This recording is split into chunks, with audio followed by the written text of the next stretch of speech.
Բարև ձեզ, սա օրվա թեման է, իմ այսօրվա զրուցակիցը քաղաքագետ Էմիլ Օրդուխանյանն է, բարև ձեզ, պարոն Օրդուխանյան։ Պարոն Օրդուխանյան, Ալիևը իր հայտնի հարցազրույցում հնչեցրեց բավականին կոշտ գնահատականներ, բավականին կոշտ պահանջներ ներկայացրեց, ըստ ձեզ ինչի է փոխել Ալիևը իր դիրքորոշումը կամ ինչի է վերադարձել այն դիրքորոշման, այն կոշտ հռետորաբանությանը, որը կար մի քանի ամիս առաջ։ Նկատենք, որ դա միայն Ալիևի դիրքորոշումը չի, ուղղակի Ալիևն է բարձրաձայնում, որովհետև եթե խոսքը վերաբերում է Լեռնային Ղարաբաղին, մենք գիտենք, թե միջազգային իրավունքի շրջանակներում դրա հետ կապված հավակնությունները նրա արդարացան, որովհետև նաև իրավական որոշակի հիմքեր ուներ։ Այնինչ վերաբերում է արդեն Հայաստանի Հանրապետությանն ուղղված այս հռետորաբանությանը եւ մենք պետք է նկատենք, որ այստեղ ինքը Հայաստանից իրավական որևէ պահանջ ունենալ չի կարող, որովհետև նույնիսկ եթե խոսքը վերաբերի այսպես կոչված անկլավներին, Հայաստանը նշել է, որ փոխադարձության սկզբունքով այդ անկլավների հարցը նույնպես կարող է քննարկվել։ Իրականում այստեղ Ադրբեջանը կարծում եմ ավելի շատ Ռուսաստանի դիրքորոշումն է բարձրաձայնում, որովհետև ակնհայտ է, որ Հայաստանը դիվերսիֆիկացնում է իր արտաքին քաղաքականությունը եւ զարգ է տվել անվտանգային պաշտպանական կարողությունների դիվերսիֆիկացմանը նախ եւ առաջ,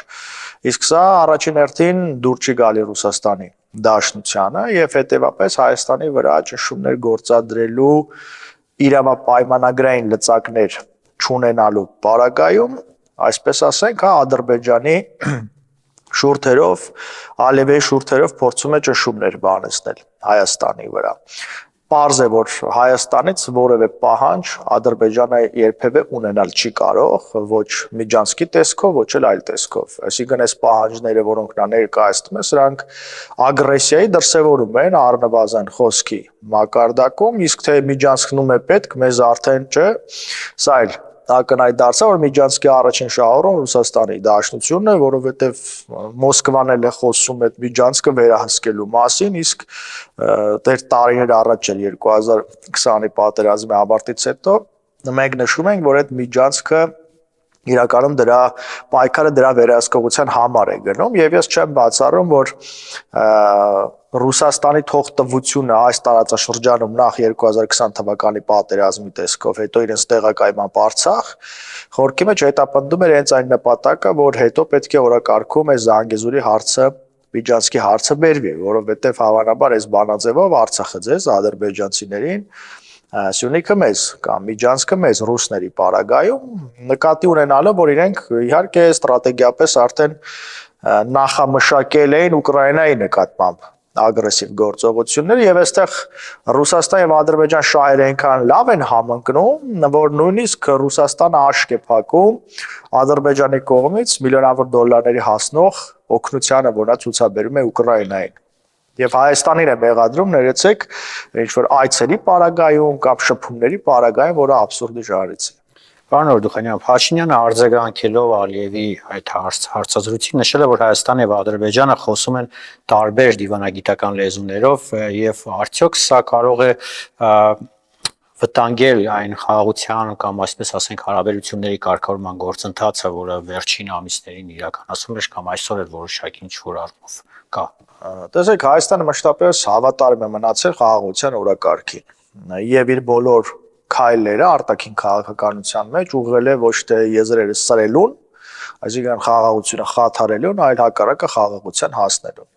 Եվ մենք տեսնում ենք, որ դա հնարավոր էր դառնում ըստ էության արևմտյան միջնորդությամբ, հովանավորությամբ կամ երաշխիքներով, որից էլի չեմ բացառում Ռուսաստանի եւ Թուրքիայի դրդմամբ կամ ճնշումների ներքո Ադրբեջանը սկսեց հրաժարվել, որովհետև իրենք ունեն մշակած մի այլ պլան, 3 գումարած 3 ձևաչափը, որի շրջանակներում ուզում են տարածաշրջանից առհասարակ արևմտյան որևէ ներկայություն եւ այն էլ միջնորդություն դուրս թողնել եւ հարցերը լուծել իրենց ներսում եւ հետեւապես Հայաստանի հաշվին, պետական շահերի հաշվին, տարածքային ամբողջականության հաշվին, սուվերենության հաշվին եկեք չմոռանանք, որովհետև այս սպառնալիքները խոշոր հաշվով նաև մեր պետականության ուղղված սպառնալիքներ եւ Փաշինյանը իր խոսքում ճիշտ է, որ մենք տարբեր դիվանագիտական լեզուներ ենք խոսում։ Մենք խոսում ենք խաղաղության մասին, Ադրբեջանը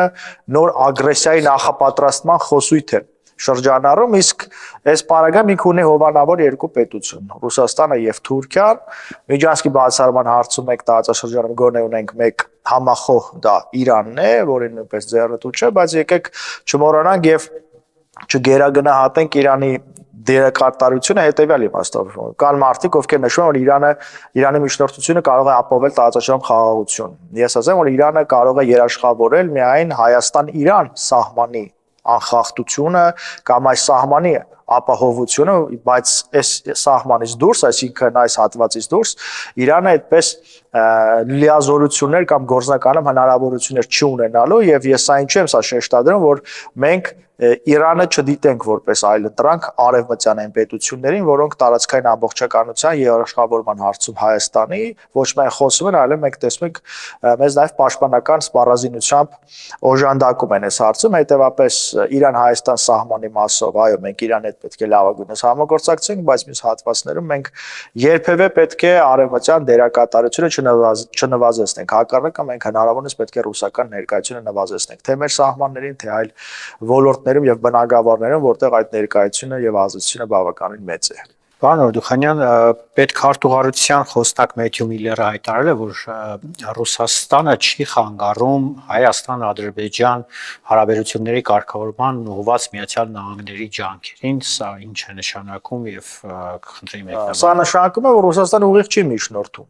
Այո, բայց ես կրկնամ, Ռուսաստանը խոսում է խանգարում, հաստատ։ Ես խանգարել եմ նկատի ուներ միջնորդել, երբ որ ասել չէ, ես չեմ ուզում որպեսզի Միացյալ Նահանգների միջնորդությամբ հարցը կարգավորվի, բայց ինքը միջնորդում է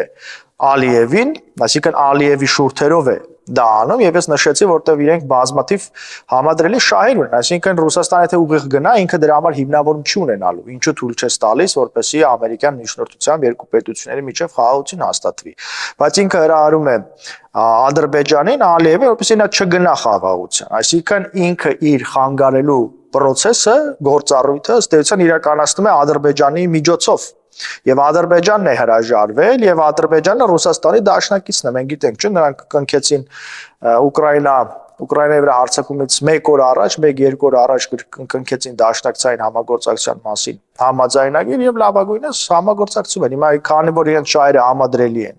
չի ստացվում, որ Ադրբեջանը չի կարող հրաժարվել խաղաղության process-ից, եթե խաղաղությունը պետք է նաեւ Ռուսաստանին։ Այսինքն տես տարածաշրջանում խաղաղություն Ռուսաստանին պետք չէ, որովհետեւ խաղաղությունը արևմտյան միջնորդությամբ Ռուսաստանի ձեռքեր ուղակի կապելու եւ տարածաշրջանից նրան հետ է նետելու այս իմաստով, իսկ ինքը չի ուզում գնալ, ինքը ուզում է մնալ, առևտուր անել Թուրքիայի Ադրբեջան, կիսել ազդեցության գոտիները, վերահսկել միջանցքը, որովհետև նրան նոր կապուղիներ են պետք, քանի որ աշխարհի բազմաթիվ պետություններ սանկցիաներ են կիրառել, ճանապարհներ են փակել, օդային, ցամաքային, երկաթգիծ եւ այլն, եւ այս միջանցքը Ռուսաստանի համար վերահսկողության տեսանկյունից դարձել է կենսական, եւ մենք սա շատ լավ ենք հասկանում, հետեւաբար մենք պետք է թույլ չտանք, որ բացի մեր պետությունից եւ մեր իշխանությունից այդ միջանցքի վերահսկողությունը որևէ այլ երրորդ կողմի անցնի։ Հաշվի առնելով Ալիևի խոսույթը, հռետորաբանության կոշտությունը, արդյոք պատերազմի նաև որոշ սկսել է ավելի շատ գնահատականներ հնչել, կարծիքներ հնչել, որ պատերազմի վտանգը, Ադրբեջանի կողմից ագրեսիայի վտանգը գնալով ավելի է մեծանում, համամիտ եք նման կարծիքների հետ, եւ այս պարագայում ինչ է անելու Արևմուտքը։ Տեսեք, Ադրբեջանի համար Հայաստանի նկատմամբ պատերազմ սկսելու հիմնավորում եւ փաստարկ գոյություն չունի, ռացիոնալի մասին է խոսքը։ Եթե Արցախի դեպքում կրկնում եմ միջազգային իրավունքով Իրան էր պատկանում, ՄԱԿ-ի անվտանգության խորհուրդը 93 թվականին ընդունել էր 4 բանաձև եւ այլն, ապա Հայաստանի նկատմամբ նրա ագրեսիան որևէ հիմնավորում ունենալ չի կարող իրավական։ Այսինքն չի կարող ասել Հայաստանը օկուպացրել է իմ այս շրջանը եւ այլն գնում եմ հետերս։ Հակառակը ինքն է օկուպացրել Հայաստանի սուվերեն տարածքներ եւ Փաշինյանն իր խոսքում նշեց, չէ, որ մենք էլ 32 գյուղի հետ կապված հարցեր ունենք, որովհետեւ այդ շատվածներից Ադրբեջանը պետք է դուրս գա, դա օկուպացված տարածք է։ Բայց քանի որ Ադրբեջանի ձեռնտու չէ խաղաղություն, ինչու, որովհետև խաղաղությունը բացելու է կոմունիկացիաները։ Եթե կոմունիկացիաները բացվել են ոչ Ռուսաստանի վերահսկողությամբ, Ադրբեջանը այդտեղից որևէ շահ չի ունենալու, հետևաբար Ադրբեջանը շահագրգռված չէ տարածաշրջանում խաղաղությամբ։ Եվ ոչ Ռուսաստանն է շահագրգռված դրանով։ Հիմա մենք շատ լավ պետք է ասենք, պատերազմի վտանգ միշտ եղել է, կա եւ լինելու է, քանի դեռ ուժերի միջև հարաբերակցությունը, բալանսը, հաշվեկշիռը վերականգնված չէ։ Եվ այս ուղղությամբ մենք պետք է մեր ջանքերը կրկնապատկենք եւ երրապատկենք պաշտպանական հնարավորությունների իմաստով, ամրաշինական աշխատանքների իմաստով, սա ինչ վերաբերում է, այսպես ասենք, գետնի վրա։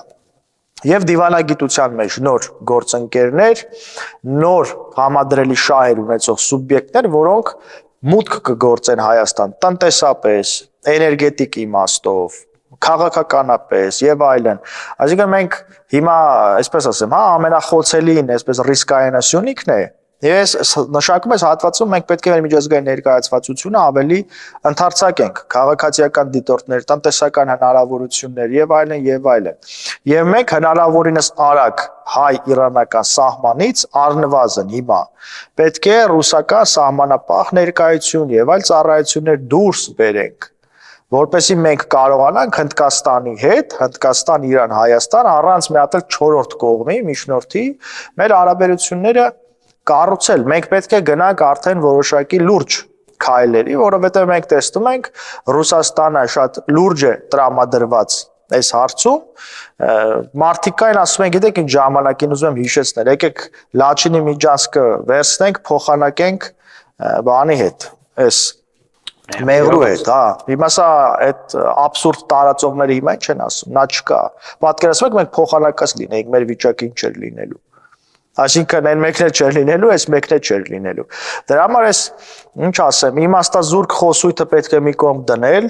եւ մենք պետք է կրկնում եմ այն սուբյեկտները, որոնք ճանաչում են Հայաստանյան տարածքային ամբողջականությունը, սուվերենությունը, կոնկրետ քառակուսի կիլոմետրերով, մենք այդ սուբյեկտների հետ մեր հարաբերությունները դիվանագիտական պետք է հնարավորինս խորացնենք, համատեղ ծրագրեր, նախագծեր եւ այլն, եւ սա որքան էլ դուր չգա այլ սուբյեկտների, կլինի Ռուսաստան, Ադրբեջան եւ այլն, մենք պետք է մեր ճանապարհով գնանք եւ մեր շահերը ներկայացնենք։ Տեսեք, Փաշինյանը նաև առաջարկել էր վերջին ելույթի ժամանակ Ադրբեջանի հետ սպառազինությունների վերահսկման պայմանագիր կնքել, սա որքանով է դրական, օգտակար կամ առաջարկը դրական է, բայց հաշվի առնելով որ Ադրբեջանը չունի խաղաղության օրակարգ, պարզա Ադրբեջանը այդ առաջարկին ընդառաջ չի գալու։ Այսինքն էլի մենք մնում ենք կառուցողական դաշտում, Ադրբեջանը մնում է դեստրուկտիվ դաշտում։ Իհարկե նա սպառազինության կրճատման պայմանագիր մեր հետ չի կնքի, որովհետև ինքը ձգտել է մշտապես գերակայություն ունենալ Հայաստանի նկատմամբ։ Բայց մենք այս քայլով ցույց կտանք նաև միջազգային հանրությանը, որ տարածաշրջանում ագրեսիայի մտադրություն ունեցող պետությունը եղել է եւ մնում է Ադրբեջանը, Հայաստանը հավակնություններ չունի տարածաշրջանում այլ պետությունների տարածքների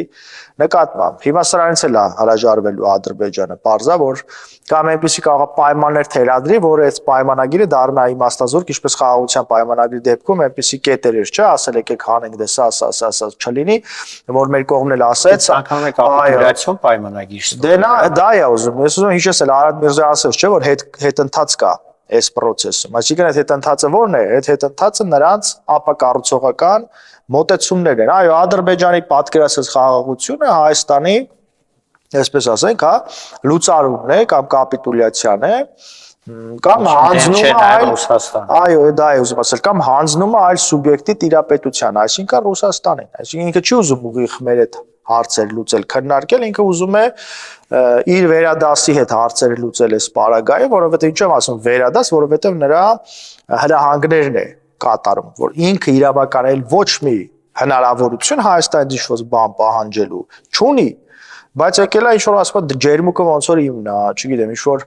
արևմտյան Ադրբեջան եւ այլ, այս թեզերը ինչու են նոր շրջանը, երբ սկսեցին շրջանառել, երբ Հայաստանը սկսում է արտաքին քաղաքականության մեջ ավելի անկախանալ եւ փնտրել այլ ընտրանքներ, այս դեպքում Ադրբեջանը ինչ-որ նոր խոսույթներ է շրջանառում, որոնք իրականում ես ասում եմ, դրանց աղբյուրը գալիս է Կրեմլից։ Այսինքն այդ արևմտյան Ադրբեջանի մասին կամ այս բաների մասին կարող է եւ ավելի վաղ, չէ, խոսել, որովհետեւ ել չկա Հայաստանի վրա ազատության լծակ, այսինքն Ռուսաստանը ինչով ել Հայաստանի վրա ազդի, որտեղ մենք փորձեց այս կամ այլ կերպ ազդել, մենք Հռոմի ստատուտ վավերացրեցինք, եվրոպական քաղաքացիական դիտորդներին բերեցինք, տեղակայեցինք, այսինքն մենք իգնորինանում ենք, չէ։ Եվ հիմա ինքը փորձում է նրա ձեռամբ կրկին ապակայունացնել վիճակը, կրկին խաթարել process-ը, որպեսզի ինքը նորից միջամտելու հնարավորություն ունենա, չէ՞ որ Գյումրիում ունի ռազմական բազա,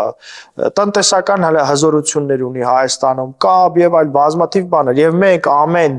օր պետք է մտածենք հնարավորինս մեր կախվածությունը Ռուսաստանից տարբեր ոլորտներում թույլատնելու ուղղությամբ։ Սրա մեջ է մեր պետականության, այսպես ասենք,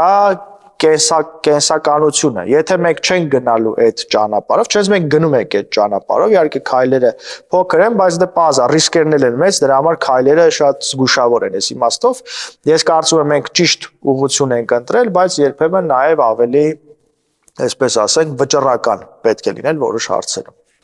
Ձեր կարծիքով Հայաստանը պետք է կամ կարող է դուրս գալ նոյեմբերի 9-ի հայտարարության այդ փաստաթղթից։ Նոյեմբերի 9-ի հայտարարությունը այլևս գոյություն չունի եւ այլևս որևէ իրավական ուժ չունի։ Ասեմ ինչու։ Նոյեմբերի 9-ի հայտարարության իրական շահառուն Արցախահայությունն էր։ Այսինքն այս հայտարարությամբ պետք է Արցախահայության իրավունքները եւ անվտանգությունն ապահովվեր իր բնորանում։ Այդ մարդիկ պետք է ապրեին այնտեղ, որտեղ ծնվել են, դարեր շարունակ ապրել են, եւ ռուսական միջնորդությունն էլ ուղղված էր այդ իրավունքների ապահովմանը։ Հիմա ռուսական միջնորդությունը ոչ թե բերեց այդ իրավունքների ապահովման, այլ այդ իրավունքների ջնջման, ոտնահարման։ Իրենք մտան Արցախ, Արցախում հայ չմնաց։ Երբ որ Արցախում այլ սուբյեկտներ էին, Արցախահայությունը կար։ Այն պայից սկսած, երբ ռուսական խաղաղապահները ճակերտներում մտան Արցախ, չէ, 3-րդ տարվա ընթացքում ըստ էության Արցախահայությունը ամբողջությամբ բռնի տեղանոց։ Հիմա ասում եմ, ես փաստեր ներկայացեք բռնի տեղանության։ Եթե իրենք այդքան, ինչ ասեմ, սակավամիտ են այս իմաստով, իրենք թող մի հատ բացատրեն պատմության մեջ մի օրինակ բերեն, որ 2 օրում մի բնակավայրը 100,000 եւ ավել մարդ ուղակի լքում է։ Դա ինչի հետևանքով է։ Իրենց անգործության հետևանքով չի, իրենց պարտականությունները չկատարելու հետևանքով չի, իհարկե այդպես է։ Բայց կարևոր նրանց շահը ասում եմ այլ է, այսինքն հիշեցնեմ են Բանաձևա Լեռնային Ղարաբաղը ձեզ Սյունիքը, բայց իրենք դրա վրա աշկ փակեցին, հիմա էլ ուզում են Սյունիքում ինչ-որ հյուպատոսություն բացել։ Հայաստանի Հանրապետությունը չպետք է թույլ տա, որպեսզի Սյունիքում ռուսական հյուպատոսություն բացվի եւ վերջ։ Եթե մենք ուզում ենք ազատությունը թույլատրել, Սյունիքում ռուսական հյուպատոսություն չպետք է բացվի։ Եվ մենք այս հարցում պետք է լինենք վճռական շատ։ Հիմա ինչ-որ 1-2 կտոր կարծես թե ասում են զենք են մեզ տալիս, չգիտեմ, եւ այլն, այն պայմանագրից որ չէ, երբ սկսեցին դա անել։ Այն պայծ սկսեցին անել, երբ որ մենք Հնդկաստանից ենք բերում, երբ որ մենք Ֆրանսիայից ենք, այսինքն երբ մենք մեր քաղաքականությունը դիվերսիֆիկացնում ենք, կլինի պաշտպանական, արտաքին, անվտանգային եւ այլ։ Իրենք ավելի, այսպես ասենք, սկսում են իրենց ֆունկցիաները կատարել։ Դա նշանակում մենք ճիշտ ճանապարհով ենք գնում։ Ուրեմն մենք պետք է հնարավորինս դիվերսիֆիկացնենք այդ թվում մեր տնտեսությունը, որպեսզի իրենք մեզ սկսեն բանի տեղ դնել, էլի հաշվի առնել։ Այս Ռուսաստանի քաղաքականությունը այսպեսին է։ Եվ մենք չպետք է կանգնենք կես ճանապարհ, ասենք դե լավ, որ սկսել են ինչ-որ բան տալ, կարող է մնացել, չէ։ Իր աստվածը հաստատ այնքան չի, ինչքան մենք վճարել ենք, եւ հաստատ այնքան բավարար չի, որ մենք մեր պաշտպանական խնդիրները այս առումով լուծենք, եւ մենք դրան զուգահեռ չպետք է Հնդկաստանից կամ Ֆրանսիայից մեր այս ուրեմն գործարքները, որ ունենք սպառազինության թույլատնենք կամ դատը, հակառակը մենք պետք է ավելի ամրացնենք, իրենք է դրան զուգահեռ ինչ կտա չեն տա, սա արդեն հարցի մյուս կողմն է, բայց մենք հույսներս չպետք է ռուսների վրա դնենք։ Մենք հույսներս դրեցինք մեր ժողովուրդը, քանի անգամ պատմության մեջ հույսները դրել են Ռուսաստանի վրա եւ հուսախապ են եղել։ Քանի անգամ նույն սխալները պետք է կրկնենք։ Եկեք մենք մեր վրա մեր հույսը դնենք եւ մեր հնարավորությունները եւ ոչ թե Ռուսաստանի որպես փրկչի։ Շնորհակալություն։ Սա օրվա թեման է, իմ զրուցակիցը քաղաքագետ Էմիլ Օրդուխանյանն էր, կհանդիպենք առայժմ։